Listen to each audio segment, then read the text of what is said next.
Hello, everyone. Welcome to the Scarred Thumb Podcast. I'm your host, David. As always, we're back. Hey, good morning, Nuke, Axe Runner, Deborah. Good to see you all bright and early in the stream. It doesn't actually feels actually a lot later, honestly, because you didn't know, for the non-Americans maybe watching this, I don't. Do Europeans do daylight savings time? But daylight savings time just ended. So now it feels a lot later than it is. Now the mornings have light. And of course, the nights, unfortunately, will have darkness very early. I think the sun's setting like at 5:30 here. It's insane.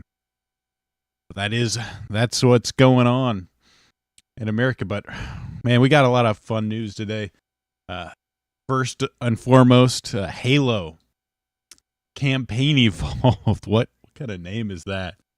Has been announced for the 2026 for Xbox, PC, Steam, and funny enough, the PS5 in 2026 on release, PC and PlayStation. Wild to think. Whatever its 20 years makes. Coming, and this announcement was sort of met with varying degrees of enthusiasm, as you might know.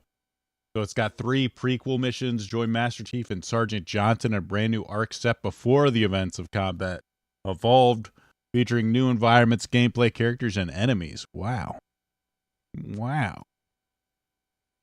People were not happy, and I guess it's to be expected at this point. I mean, Halo, whatever Halo Studios are calling themselves nowadays, I think they're like 343 before. They haven't built up any goodwill with any of the fan base at all. So people immediately just going off on them. Sprinting added was a big thing that was added to the game that people aren't really happy with.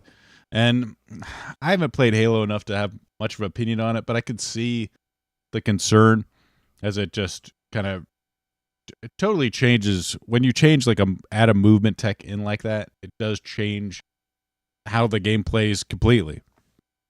Sprinting added, nerfed I have no clue what the M5AB is at the pistol. Cinematics, reimagined cutscenes, no PvP multiplayer, which I could definitely understand. Halo was, for the most part, a PvP game first, so I could see why people aren't happy with that. Though the sprinting thing is definitely a big thing that I think is an interesting discussion on gameplay. So this is someone arguing here: sprinting through these long hallways destroys pacing, tension, and mystery. It takes away the moment for players' imagination to wonder and guess about the world you're in, and this is sort indicates that the map room should be at the bottom floor of this facility. This kind of shows this guy just sort of sprinting. People are also really upset that the Needler now has a ammo indicator on the back, when obviously before the Needler, the ammo indicator was the giant needles sticking out of the gun. But you still now have to have an LED screen on the back to just in case you didn't know. It makes it easier. Readability. And this again just shows you how I'm of two minds here, because one, this is just a hallway. There's nothing in it. So getting through this crap quicker seems like a good thing. But I could definitely see why people that really appreciated and want the old kind of game, that style, that feel, that this would kind of ruin it. Because you literally just let me just dash through it. I think I guess it was to create some sort of atmosphere.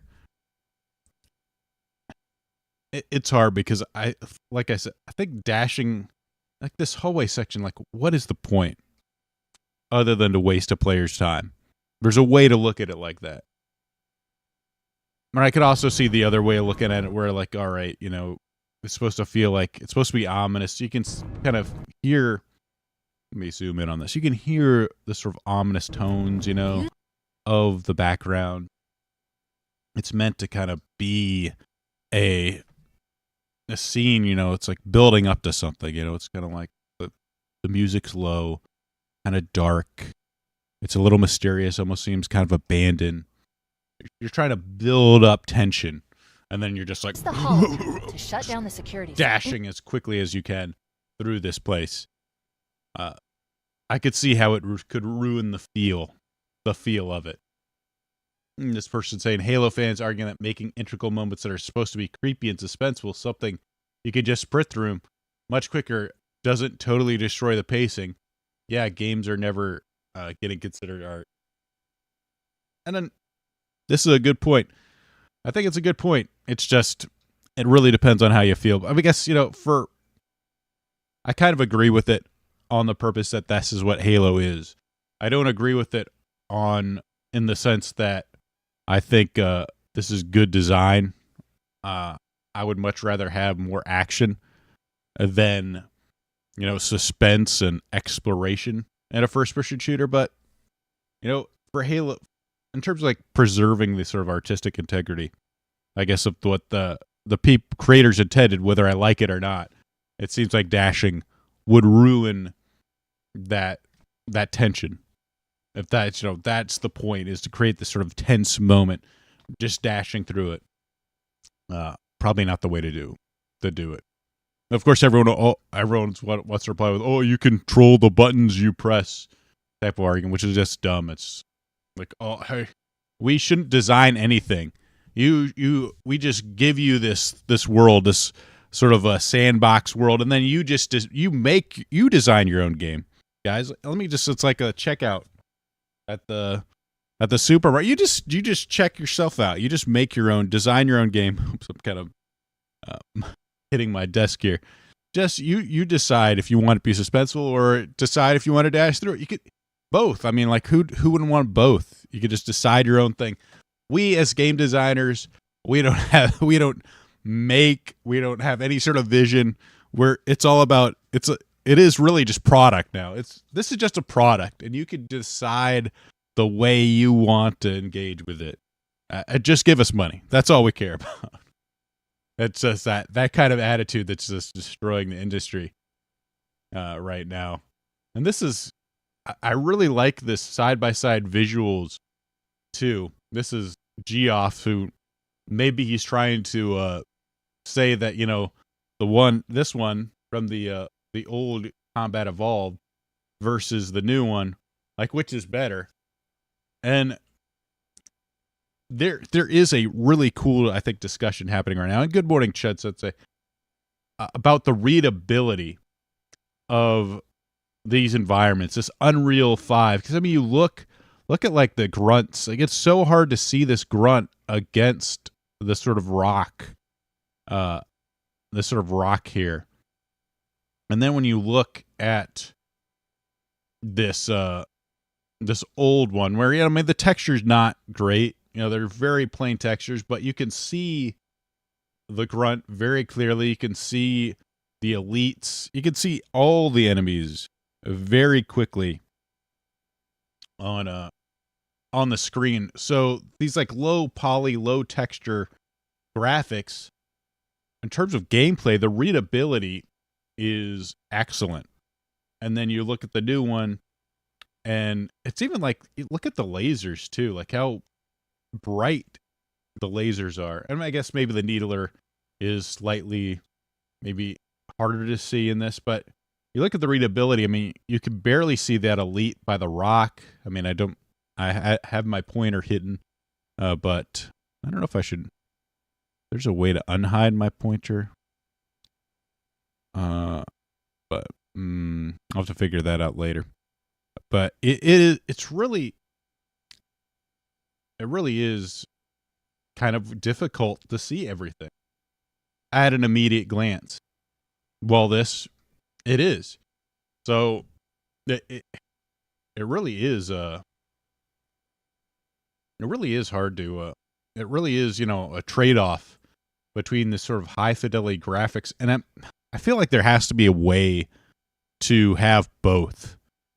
That's UE5 global illumination. I mean, everything looks like UE5. I mean, that's what they're using, and it makes everything. It looks like nice on a screenshot, but I don't even want to say nice. No, it's high fidelity. It's not even like artistic. Nice is in like it looks good, it's artistic. It just, if you're just like looking at it, you'd be like, whoa, impressed. Like it's like a tech demo impressive type of look to it. And this is just another thing.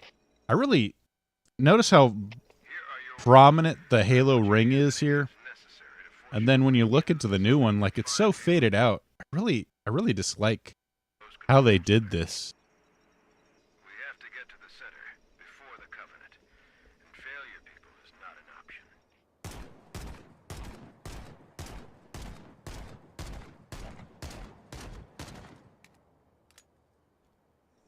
It's just the gun and it does feel like in these things, and maybe it is the lighting, that just some of the details, they're not as prominent in the newer versions. They kind of lose some of their saturation or their glow.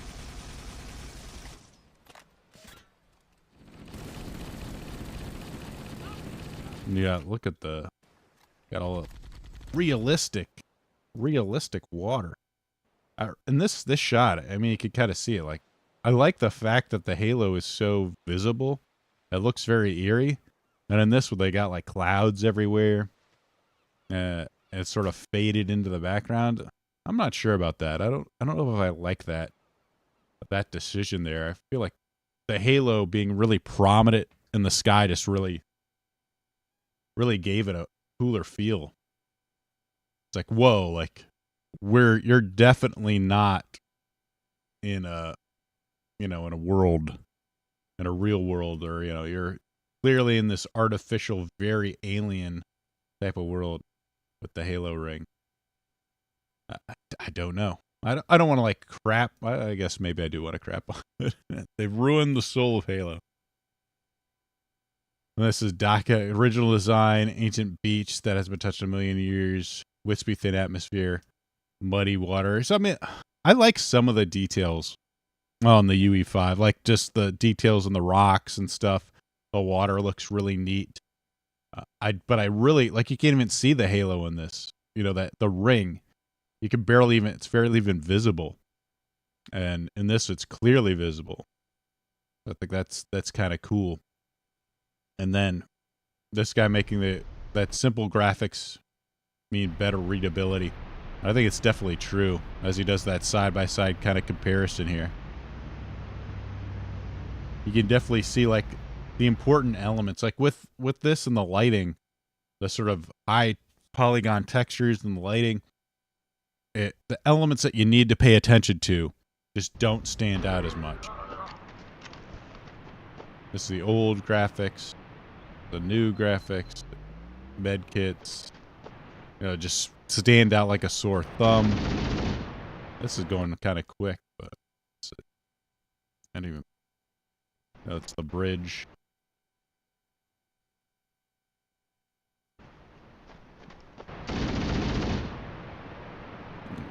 Wraith going in, you get sad to see the guy fall down. I don't really know if that's this is bad or good. This is descend to his death. Ooh. It really is more readable. You can't really argue with that. Did we go too far? Have we gone too far in graphics in terms of it getting in the way of being able to quickly identify elements, which is very important for a first-person shooter? Too far, does it go too far? I think that is a really interesting discussion to be had, because there's obviously a lot of benefit to having like beautiful high polygon graphics. There's also a clear benefit to having being able to identify, what the enemies are quickly, how, seeing what elements you need to pay attention to because there's not so much noise, and being able to identify it and shoot it. Because like a real world, you'd be able to see these things with like a human eye, but the second you put yourself like into a first person video game, it becomes a lot harder to see it. There's something to be said for the simpler environments leading to the alien nature of the Halo ring. I think that's kind of true too, where it doesn't look so real. There's something just slightly off about everything, like it was like made rather than being natural. I think that can definitely that's definitely true as well. Like at what point does like these details just become noise that gets in the way of playing the game? It's hard to say, very hard to say. But let's move on from this discussion to something a little more fun. So, ICE, Department of Homeland Security, had this off the backs of Halo Combat Evolved being announced. They posted something like this thing: destroy the flood, join ice.gov. And really, people had very strong reactions to it, of course. Because you have ICE not popular, and of course Republican side. This is Joe Vargas from the Angry Joe show. Fuck ICE and fuck Donald Trump. Get the fuck out of here. Using Halo for your shitty, dehumanized police state propaganda. No one thinks your shit is cool besides low IQ, her MAGA cult members on X, half of which are bots. Y'all gonna find out soon next election. It's just so funny to see these guys freak out about and clutch their pearls about they're just posting Halo. Halo destroyed the flood. I mean, the reality is that their target demographic, and really video games belong to us. Every when you look at the demographics for Republicans, young men in their target demo that they want to like join ICE, young guys, 18, 25, or 18 to 30, that kind of thing. Guess what? They're gonna lean Republican, and these guys want to desperately hold on to the fact that this is not the case. I'll never be this guy. I've never heard of Potato McWhiskey. I'll never consider working with Microsoft on anything ever again. I'll be citing this tweet unless they do something. And Microsoft's got to do something about how dare the government use your IP to push propaganda. Oh my God, no! They're so upset. Using one of my favorite IPs to promote fascist violence against refugees and migrants is just depressing. Oh no! And it doesn't take too long to I don't know. Let's see.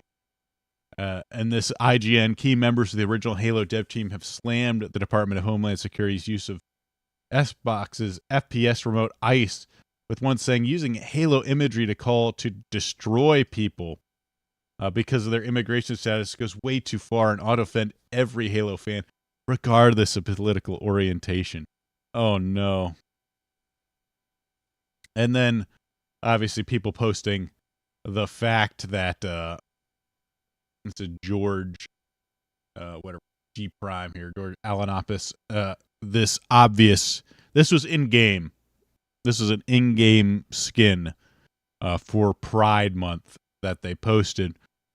So Halo has been doing pushing political bullshit with their left-wing political bullshit with their skins forever and ever. They've had like trans skins. They've had African skins for African Pride Month, disabled skins for disabilities month.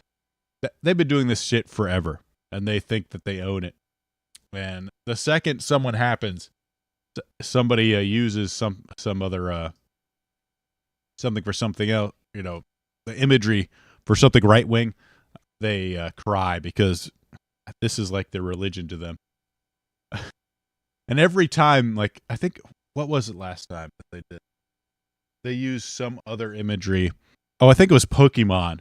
And then there was an article, I forget, I don't know if it was Eurogamer or IGN, listing the ways that Nintendo needs to fight back against this the ice imagery with Pokemon. And of course, Eurogamer now has to do their own thing as journalists encourage these companies to copyright strike them. What will Microsoft do about Trump administration's provocative use of Halo IP?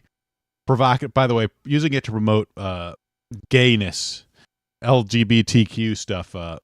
Not provocative, very brave, very cool.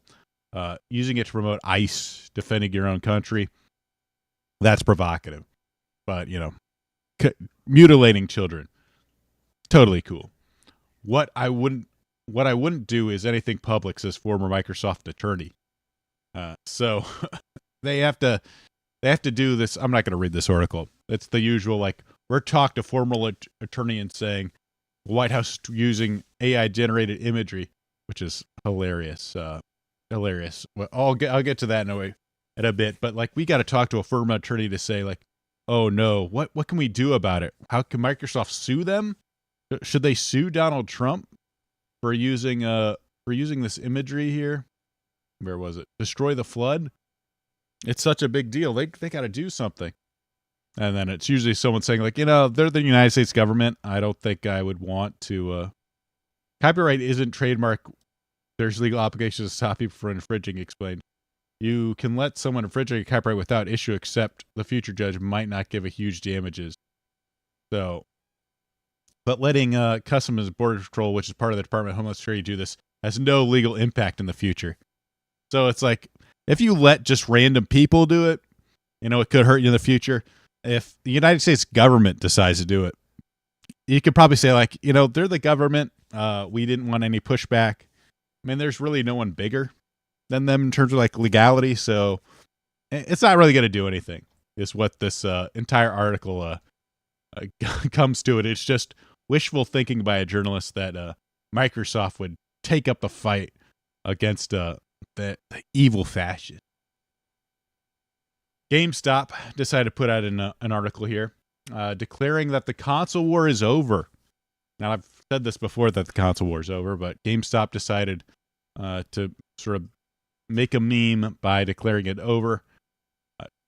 Whereas the past 2 decades, global gaming community has been engaged in an ongoing and increasing petty conflict known as the console wars. Whereas said conflict originated in early 2000s with the release of Halo Combat Evolved, his Xbox exclusive title. That isn't true. It started with I think it started with NES and Sega. Whereas Halo Combat Evolved is officially coming to PlayStation in 2026 with cross-platform play. Therefore, GameStop, acting on its authority as a neutral entity and the world's retail gaming and trade-in destination, hereby declares the official cessation of the console wars. All claims to toxicity are hereby dissolved. Console lawyers are now instructed to cease hostilities and to disband militants and enjoy the new era of gaming. Just to speak on this for a second, I mean, I really don't know if this is a good thing. It's nice to not have exclusives, and like, if you're a PC player, which I am, getting out on PC is great. You can play whatever you want. The thing is that rather than consoles competing against each other, companies competing against each other, now it's like they're competing against the player at this point. It's like, how much money can we take from the players now is really the name of the game. It's all about delivering a product. It's not about setting yourself apart. Like, how much money can we make? And maybe there is, some contest between studios as they compete for sales. I don't know, but is it a good thing? It's like one of those monkey paw type of things where, sure, exclusivity is a thing of the past, but at what cost? Is it the cost that you don't get an amazing first-party game that's going to draw people in? Is it just going to be like nonstop DLC and AAA sort of slop? It's hard to say. I guess Nintendo is still making exclusive games, but some of their games aren't exactly the greatest. But this afterwards, the White House decided to respond to this console war thing with a picture of Trump in a Master Chief outfit. Yes, it is AI. I think that's pretty obvious, but it's pretty funny that they responded to it with this, having some fun. Good morning, good old boy. I would have joined if I was 20 years younger. It's more like video games consortium. They all have agreed to fuck us and keep prices up. I mean, that is the truth. And then obviously, people reacted to this in a typical deranged fashion. Jack's Films here saying, "Love the AI piss filter. Thank you for making this shit super easy to spot. Also, count the stars. There are only 40 shown." Wow. Thanks, Jack's Films, for pointing out that was AI. I couldn't tell. That it was AI. Oh no, there's only 40 stars. I could think of at least 10 states that I don't want in the United States. So maybe that's a sign of the future. You know who loves this? The same dumb Fs who said, keep politics out of gaming for the last year. Yeah, keep politics out of gaming. And then GameStop sort of responding to this AI thing with the sort of rapid response. Number 9, and they're just having fun. Like the social media team for the White House is having some fun, which I think is pretty cool. Number 9, President Trump presides over the end of the 20-year-old console wars. You know, Trump, the president of peace here, with a picture of him shaking hands with Master Chief. It's funny. GameStop getting in on it too, and people are not happy about it because video games they don't actually have a religion or any sort of values. So media is their sort of the religion. These are their icons here. Keep politics out of gaming. Again, I'm not going to have to, I'll put, again, this is the response to it, is stay away from the franchise I love, you pieces of shit. And then this is Halo, official Halo account, Happy Pride Month. They've always been doing this. Any of these arguments are retarded. GameStop again posting, there's the JD Vance's Cortana, and Trump again. They're really enjoying, they're really having a lot of fun. They're getting a lot of 200K likes. I don't know if those are botted or organic, but people are having a lot of fun with this. And, besides liberals who are really upset about Master Chief shaking hands with the president, which I feel like Master Chief would do. He was a Marine, by the way, so pretty fun, a lot of fun. And any argument about them, keep away from my video games with your politics. They do nothing but use politics in video games. This is just, I haven't seen this one before, but awful stuff. Spartans work best when they stand together by our LGBA community and colleagues. Gross. Absolutely gross. But let's move on. Let's move on from this. This was a lot of fun. I will say this to wrap it up. A lot of fun.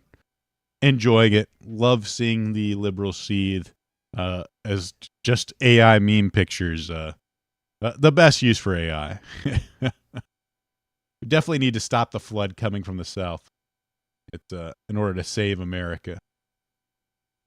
This was kind of a surprise, but when you think about the fact that this is a good way to sell Animal Crossing on the Switch too, it kind of all makes sense. But let's look at this for a second. Today, we'd like to introduce the Animal Crossing New Horizons Nintendo Switch 2 Edition game, which adds features exclusive to the Nintendo Switch 2 system.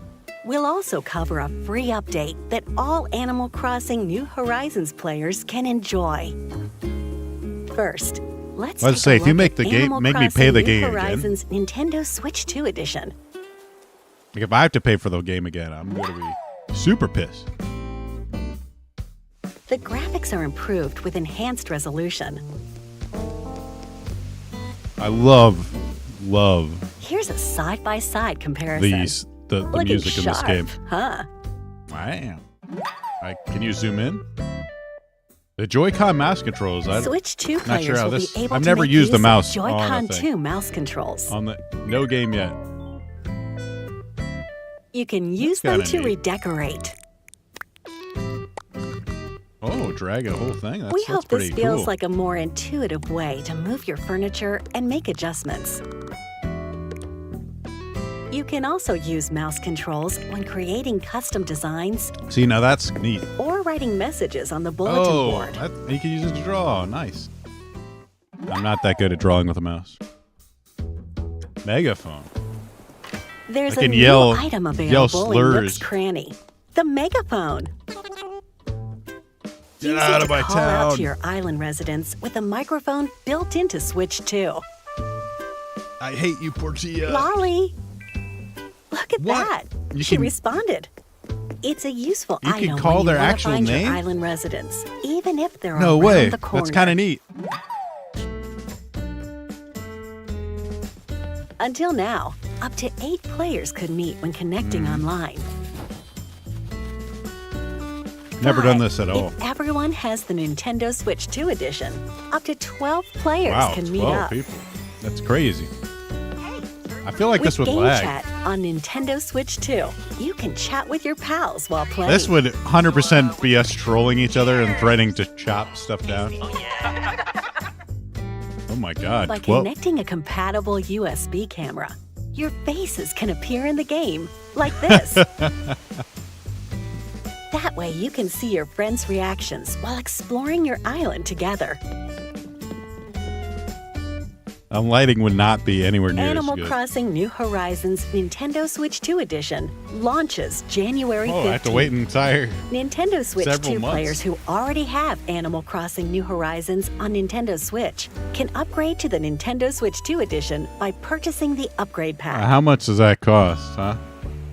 Let me ask Okay. that. Let's dive into the free Nintendo. software update that will be available for all Animal Crossing New Horizons players. I didn't mention the price. The free update I will can be look that up, available though. January 15th, the same day as the Nintendo Switch 2 edition. Let's take a look.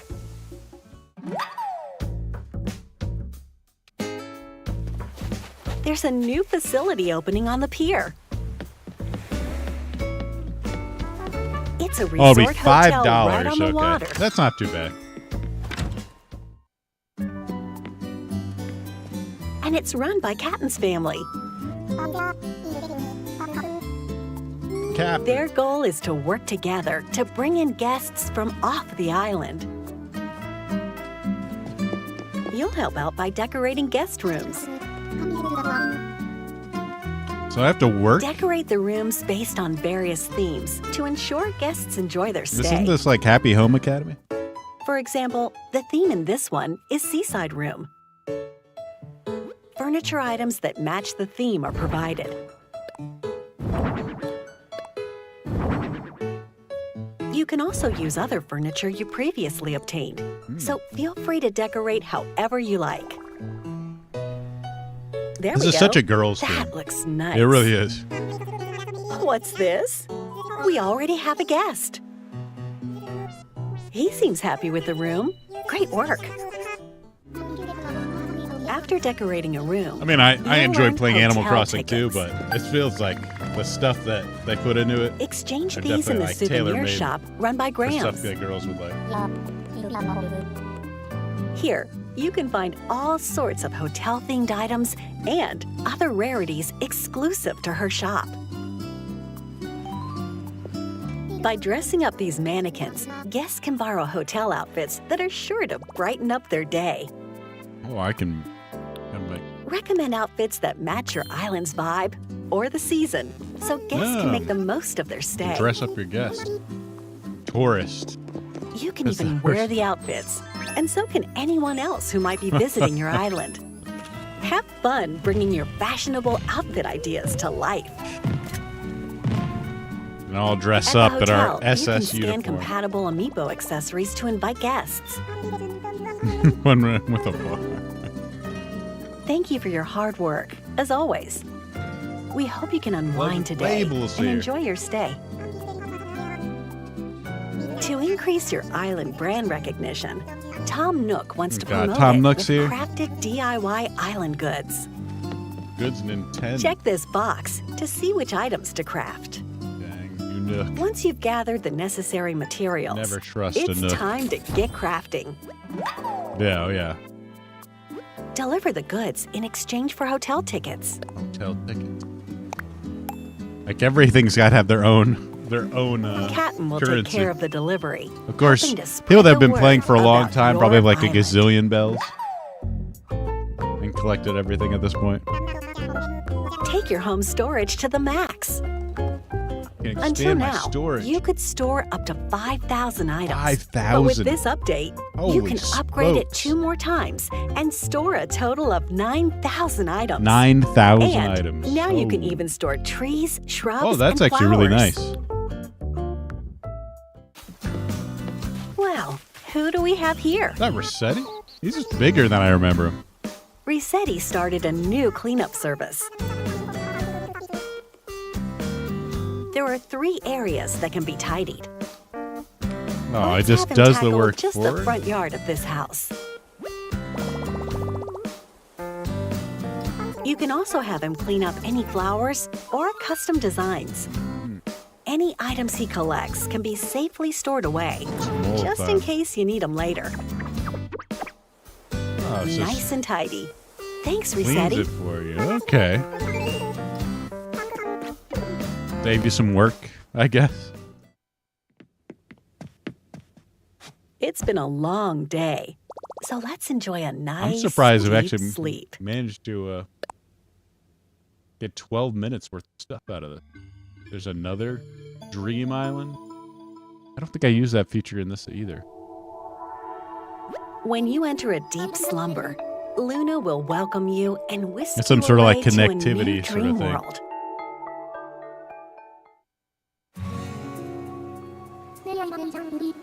You'll wake up in a pristine, fresh location called Slumber Island. Here, you're free to do whatever you want. You can decorate your Slumber Island by using items you previously obtained. Is it just like a new place you can go to set stuff out? And even place plants and trees like This is like rated mode for Animal Crossing. You can widen rivers, break down cliffs, and by talking to Lloyd, you can easily place bridges and inclines. Select the Wow. time of day and the weather, This really is just creative mode. then bring your island residents on by. Get to choose. Each player can build up to 3 Slumber Islands and choose from 3 sizes: small, medium, or large. Large. Got it. You can also meet up on a friend's Slumber Island and Oh, play so together. Can they actually change stuff though? Decorate with furniture to your heart's content. Work together to build a cliff, I guess you could make stuff, but can you actually like do anything or in dig game? in to create a lake. That's what I missed of the old You and Animal your Crossings friends is you can could build actually the share a island world. of your dreams. It was kind of fun. Unlike the GameCube version, just playing with my Let's go over With some my of the family. new collaboration items on coming the to the same game. world. By helping at the hotel and increasing its island brand recognition, the souvenir shop will start carrying Nintendo products, Oh, including retro cool. toys and classic game Switch systems. 2, very retro. With an active Nintendo Switch online membership, you can even play a select classic game You on got- each system. You got Now online. that's playing with power. Oh, you got Dr. Mario. An emulator. Additionally, via Nook Shopping, Lego Lego. items, including furniture and fashion items, such as a sofa, Cashing in here a table, on collabs. wallpaper, t-shirt, and more will be available. That's kind of neat. They come in a variety of colors, so mix and match to find combinations you like.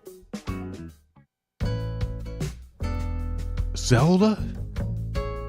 The Zonai Authentication Crest, Triforce, plus other furniture and fashion items inspired by the Legend of Zelda series will become available by tapping compatible Legend of Zelda series amiibo. Yep. In addition, newly added characters Tulin and Minoru can visit your island. You can also invite them to come live on your island, of course. Yeah. I wish they did that a little more often. I think they had like if you tap squirrels. a compatible amiibo from the Splatoon series, yeah. Cece or Vijay can visit your island. There's squirrels based on Seems like they're really into dressing up. Splatoon characters. They Shiver look a little and, familiar, don't they? whatever. I can't remember that. Fry. Splatoon collaboration items will also become available. That's neat. Use them to show off your true colors. The free update for Animal update. Crossing New Wow. Horizons arrives January 15th. They added quite a lot into this, but I mean, what do you think about it? This is just a way for them to push selling Animal Crossing again on the Nintendo Switch too. So adding the same adding day a as the Nintendo this content in here is definitely worth the money. It's one of the best selling games on the Switch One. I'm like, hey, if you got a Switch 2 now and you didn't get it on Switch before, now's a great time to jump in and play some more Animal Crossing. Switch 2 edition. Well, what'd you think? With new features included in both the Nintendo Switch 2 edition and the free update. That's another way to get we hope $5 you'll off the continue Switch One enjoying member. the island life.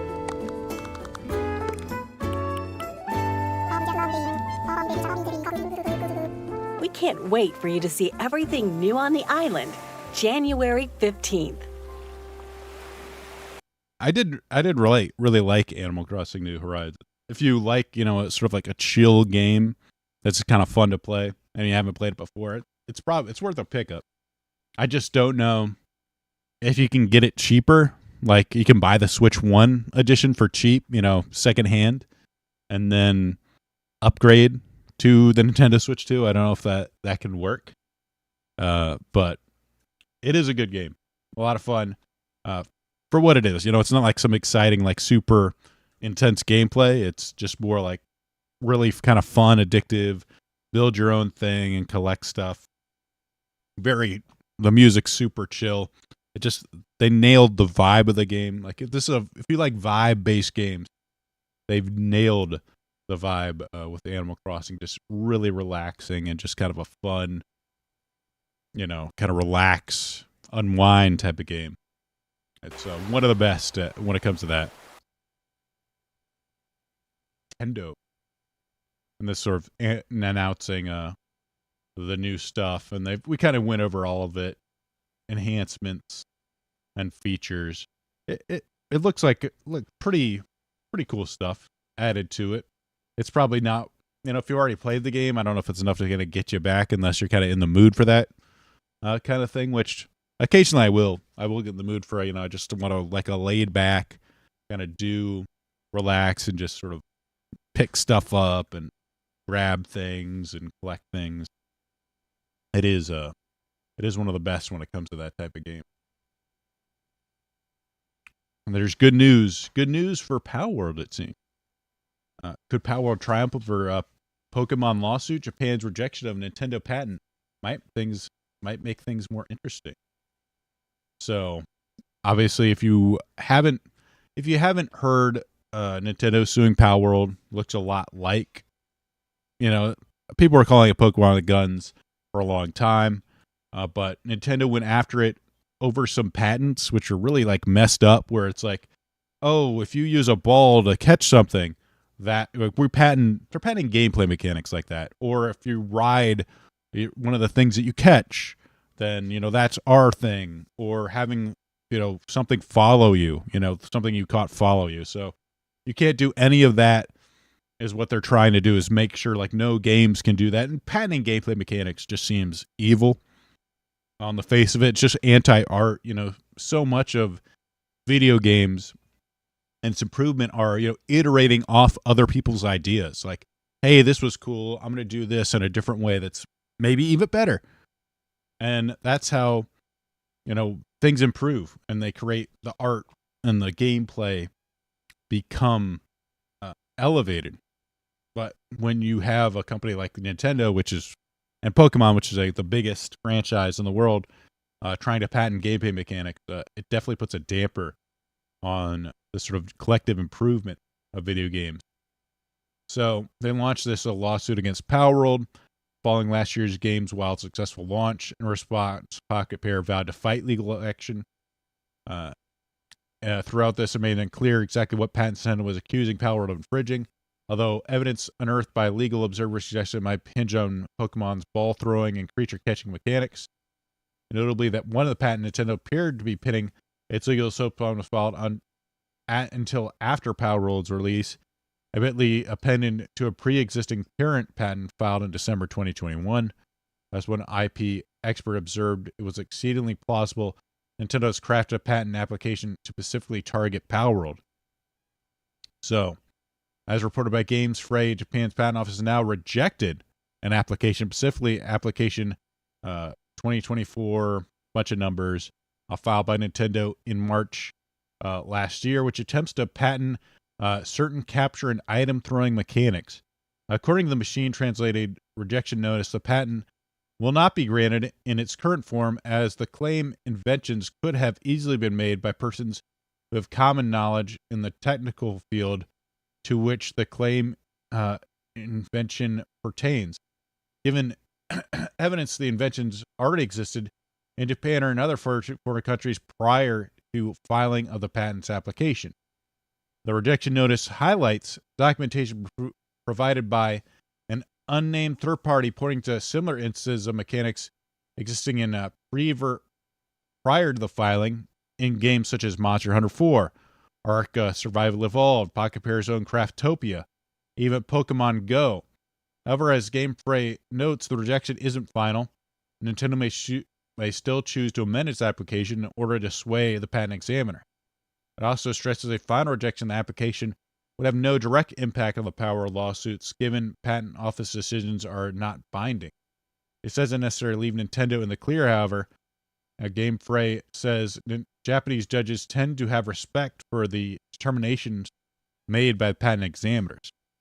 Of course, Nintendo finds itself in an entirely different position in the U.S., where it was recently granted a patent covering gameplay mechanics related to the summoning of a sub-character to let it fight another.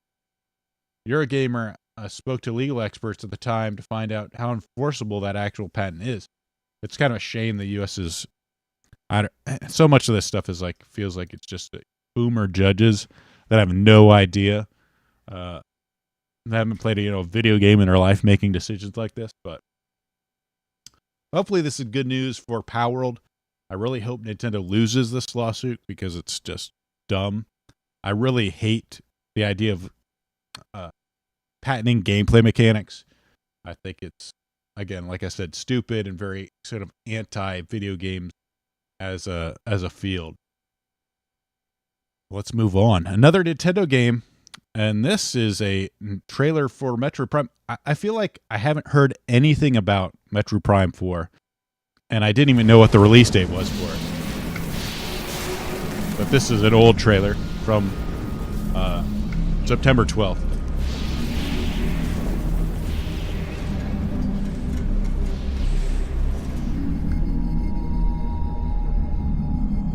Very mysterious looking thing.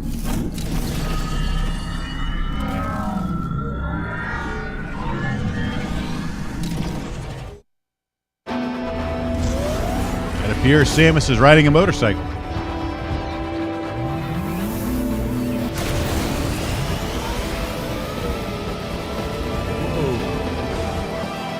It can flex.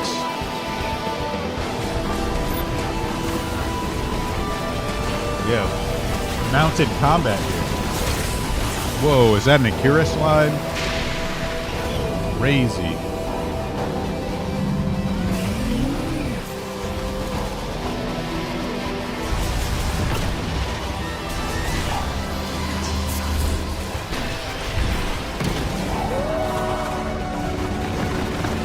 Some wolves here. Look Looks kind of neat. Cool stuff. So, I like how it's like this super intense animations to open a chest. Is that Silas? Beyond. Whoa. Switch 2 edition.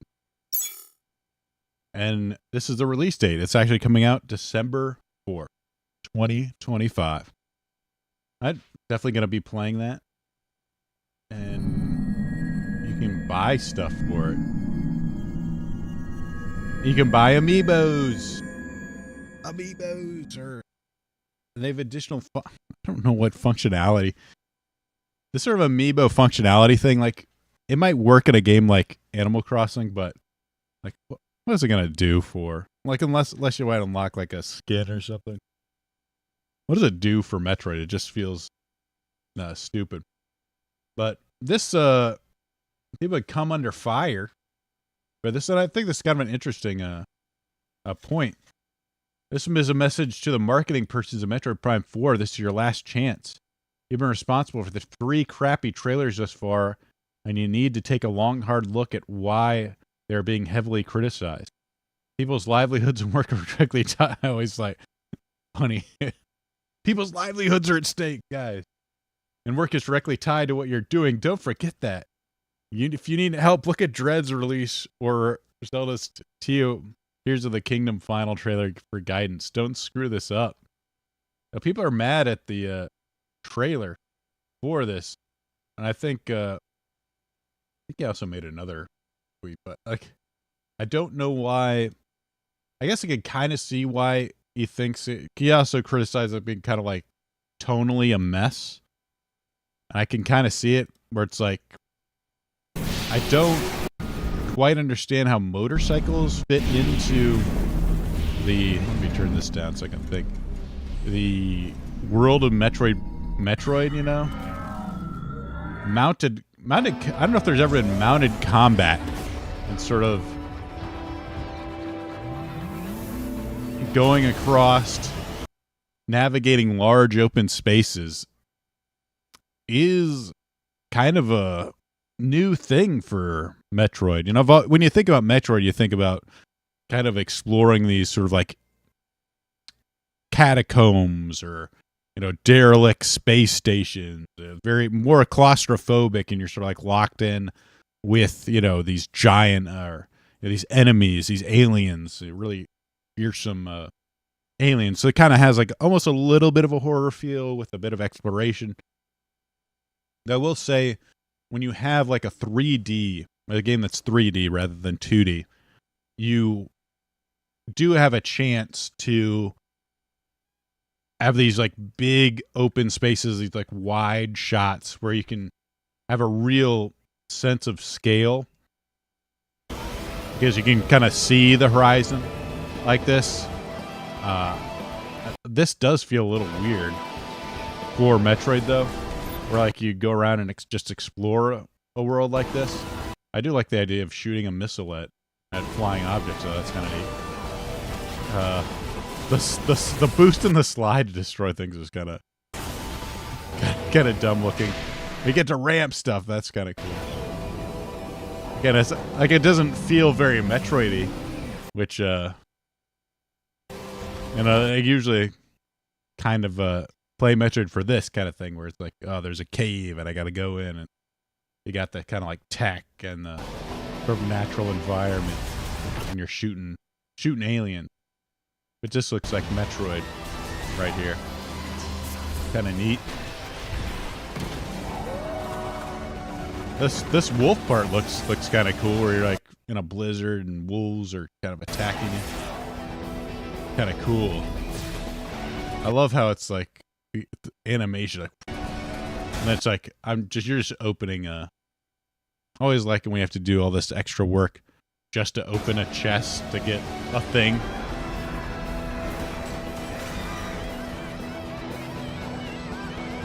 And they do have the sort of guitar riffs going on, which I can kind of see not really being a kind of a Metroid thing. I have no idea what stylus is he the villain? I guess he's kind of the villain of this, maybe.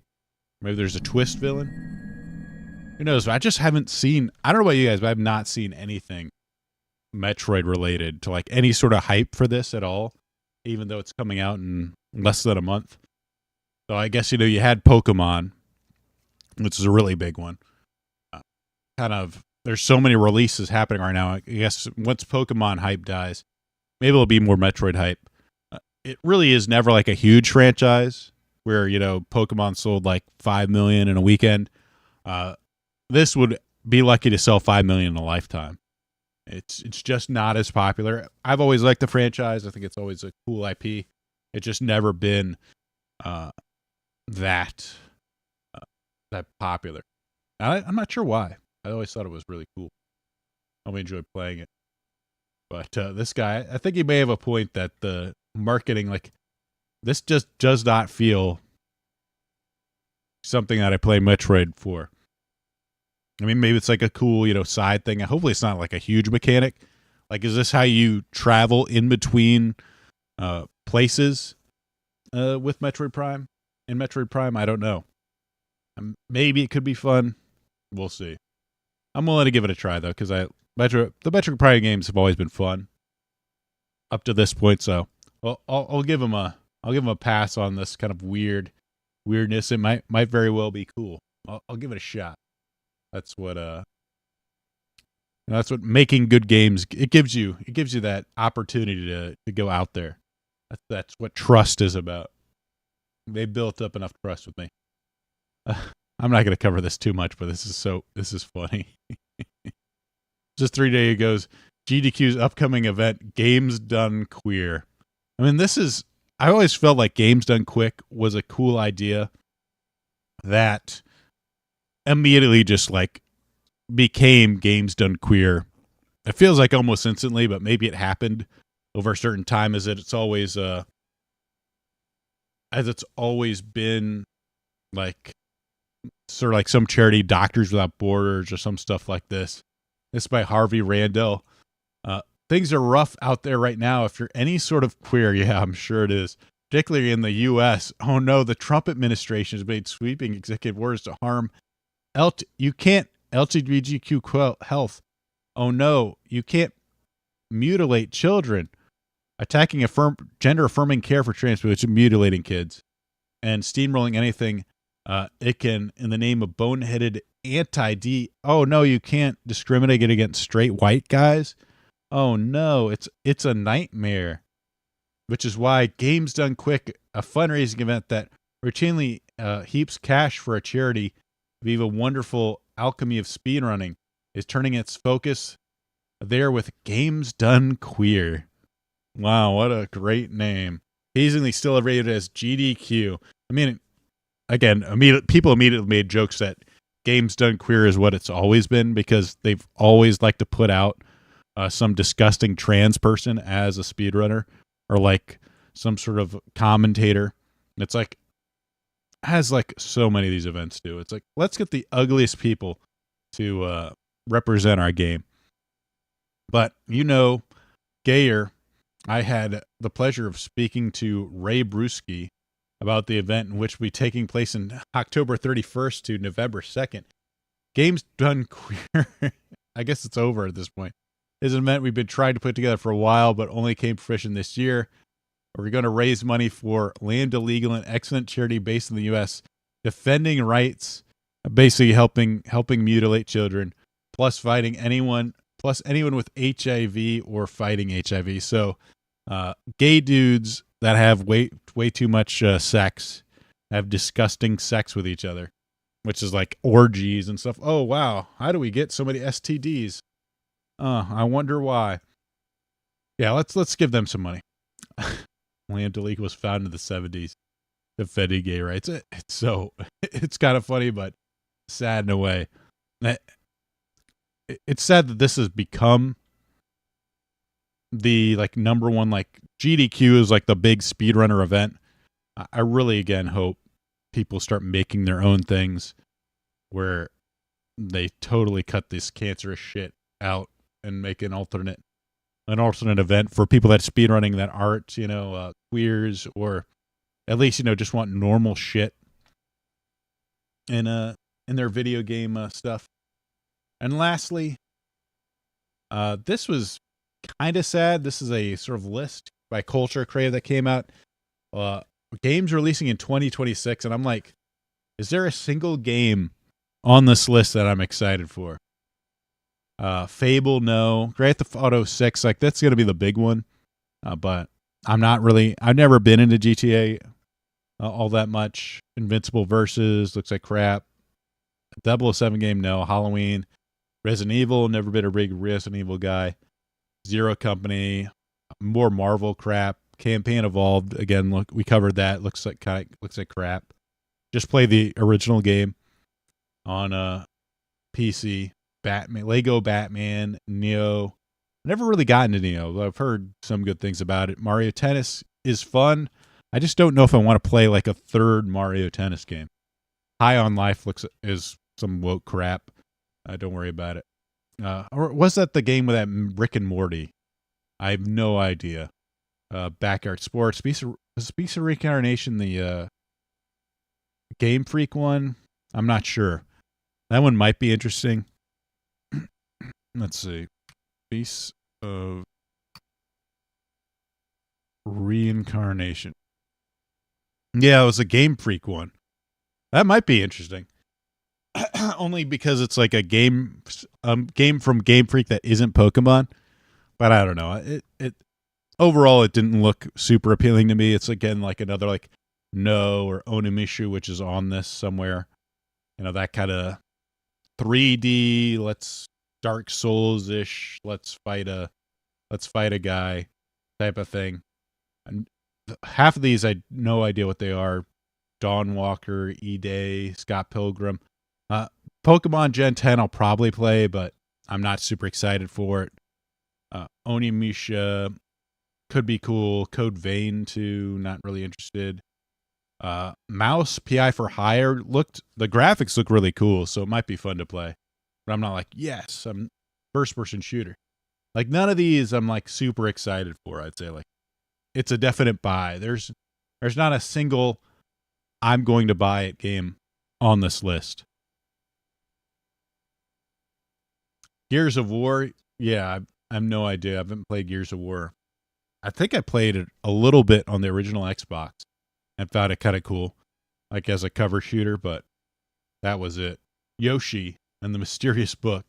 Again, Yoshi games, they're usually like way too easy to be super fun, but man, a little bit sad, but at the same time, there's always going to be like some game that comes out of nowhere that looks super interesting. I'm sure there's also plenty indie games that will be coming out that are going to be a lot of fun. So I'm sure I'll have plenty of games to play. It's just the sort of mainstream games just don't have the same appeal they once did. It was crap after the second one. Yeah, I haven't really gotten to the franchise, but I can believe it. I can definitely believe it. But guys, it's past 10. That's it for the, we go for an hour, so that's it for the podcast. Hope you enjoyed it, and we'll be back next week, hopefully. I feel like I'm coming down with a bit of a cold. I hope not. But that's it. Hope you enjoyed it, and yeah, go fight the flood. Go fight the flood. But we'll talk to you later. Be sure to like and subscribe if you haven't, and catch you again. Yeah, Prince of Persia, it's an old series that... Oh, it's a remake. Sands of Time remake. Of course. See you later, guys.